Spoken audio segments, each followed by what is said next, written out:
Hello everyone, welcome back to my channel. क्या आपको पता है रिसेंटली सुप्रीम कोर्ट ने क्या गाइडलाइन जारी करी हैं आपकी प्रॉपर्टी को इलीगली डिमोलिश होने से बचाने के लिए, और क्या आपकी प्रॉपर्टी आपका फंडामेंटल राइट है या नहीं। तो आज का हमारा बस वर्ड है बुलडोजर जस्टिस। बुलडोजर जस्टिस का क्या मतलब होता है और रिसेंटली सुप्रीम कोर्ट ने क्या गाइडलाइन जारी करी हैं प्राइवेट प्रॉपर्टी को इलीगली डिमोलिश होने से बचाने के लिए, और क्या स्टेटस होता है प्राइवेट प्रॉपर्टी का, whether it is a fundamental right और नॉट, और कैसे प्राइवेट प्रॉपर्टी गवर्न करी जाती है इंडिया में।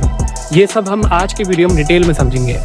सबसे पहले समझते हैं बुलडोजर जस्टिस का क्या मतलब होता है। बुलडोजर जस्टिस का मतलब होता है कि बगैर किसी ड्यू प्रोसेस को फॉलो करे पर्सन की प्राइवेट प्रॉपर्टी को बुलडोज कर देना, तोड़ देना, इस बेसिस पर कि वो अक्यूज सस्पेक्ट पर्सन क्राइम में इन्वॉल्व था। इसमें गवर्नमेंट एस्टैब्लिश लॉ को फॉलो नहीं करती है, कोर्ट की पावर को ओवरटेक करके twisting the establish procedure through extra judicial means private property को गिरा देती है जस्टिस के नाम पर। अब समझते हैं इंडिया में प्राइवेट प्रॉपर्टी का क्या स्टेटस है। पहले राइट टू प्रॉपर्टी को फंडामेंटल राइट कंसीडर करा जाता था, और अगर गवर्नमेंट प्रॉपर्टी को एक्वायर कर लेती थी तो उस प्रॉपर्टी के ओनर को कंपनसेशन देने का भी फंडामेंटल राइट था under article 19 clause 1 sub clause F and 31 under the constitution. But in 1978 property के राइट को फंडामेंटल राइट से हटाकर कॉन्स्टिट्यूशन राइट कर दिया गया। That means right to property आपका लीगल राइट है, कॉन्स्टिट्यूशन राइट है, बट फंडामेंटल राइट नहीं रहा।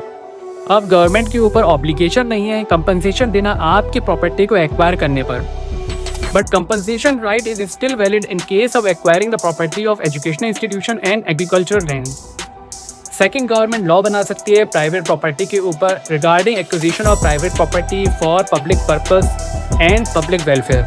पहले कंसीडर करा जाता था कि गवर्नमेंट कुछ भी ओन कर सकती है, whether be it a private, public and natural resources in the name of material resources of the community, ताकि इन रिसोर्सेज को कम्युनिटी के वेलफेयर के लिए यूज करा जाए। गवर्नमेंट के ऊपर कोई रिस्ट्रिक्शन नहीं थी। नाउ सुप्रीम कोर्ट की रिसेंट जजमेंट ने कहा कि सब material resources of the community government acquire नहीं कर सकती। पब्लिक वेलफेयर का एक्सक्यूज देके कुछ प्राइवेट रिसोर्सेज भी होते हैं, हर प्राइवेट रिसोर्सेज को गवर्नमेंट एक्वायर नहीं कर सकती। सुप्रीम कोर्ट ने कहा कि गवर्नमेंट जो रिसोर्सेज एक्वायर करना चाह रही है वो मटीरियल रिसोर्सेज होने चाहिए, like land, forest, community public के होने चाहिए, कम्युनिटी के ट्रस्ट में होने चाहिए। अब आ जाते हैं प्रॉपर्टी को डिमोलिश करने के इशू पर। एज पर दी रिपोर्ट सबसे पहला केस बुलडोजर का यूज प्रॉपर्टी को डिमोलिश करने के लिए दिल्ली जागीरपुरी कम्युनल वायलेंस के बाद से हुआ था। फिर ये new instant justice through bulldozer India के बाकी स्टेट्स में भी फॉलो होने लगी। Now for this extra judicial illegal practice कि सस्पेक्ट पर्सन की प्राइवेट प्रॉपर्टी को डिमोलिश कर देना, इस प्रैक्टिस पर रोक लगा देने के लिए सुप्रीम कोर्ट ने गाइडलाइन जारी करी हैं। फर्स्ट तो अनकॉन्स्टिट्यूशनल है प्राइवेट प्रॉपर्टी को डिमोलिश कर देना बगैर ड्यू प्रोसेस ऑफ लॉ को फॉलो करे। अब वो प्रॉपर्टी किसी की भी हो, whether be it an accused और कन्विक्टेड, ये रूल ऑफ लॉ के अगेंस्ट है under article 40। Second is accuse person and उसकी फैमिली को सफिशिएंट टाइम दिया जाए जिससे कि वो कहीं और अरेंजमेंट कर सके एंड डिमोलिशन ऑर्डर को चैलेंज कर सके।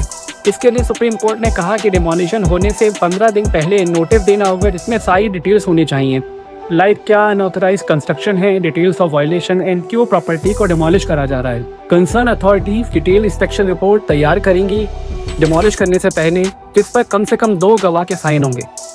उस रिपोर्ट को म्युनिसिपल कमीशन को सबमिट करा जाएगा और डिजिटल पोर्टल पर भी अपलोड होगा, जिससे पब्लिक उस रिपोर्ट को आसानी से एक्सेस कर सके एंड एक ट्रांसपेरेंसी बनी रहे of entire process.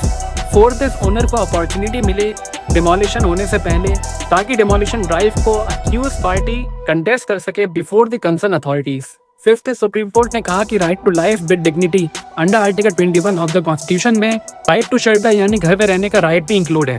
Further supreme court ने कहा कि घर में सिर्फ अक्यूज ही नहीं बाकी और फैमिली मेंबर्स भी रहते हैं और वो प्रॉपर्टी को ओन भी करते हैं, उनके इस राइट को उनसे छीनना अनकॉन्स्टिट्यूशनल है। आपको मेरी इन्फॉर्मेशन अच्छी लगी हो तो इसको ज़्यादा शेयर करिए, मेरे चैनल को सब्सक्राइब करिए for more such videos. Take care.